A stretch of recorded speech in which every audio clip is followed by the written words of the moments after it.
City leaders in Moville, Iowa voted to move forward with a new water improvement project that could cost more than $9 million. The city of Moville is in need of new wells, a new water treatment plant, and a new water tower. The $9 million project would be paid for by a proposed hike in residents' water bills.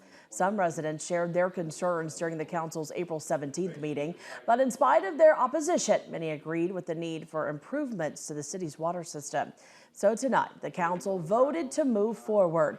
It could take up to 12 months to get a final design for the project, and it may take a total of 2 years for the city to get a bid for the project. Though council members understand the concern around raising water rates, they don't want to wait and act when it's too late.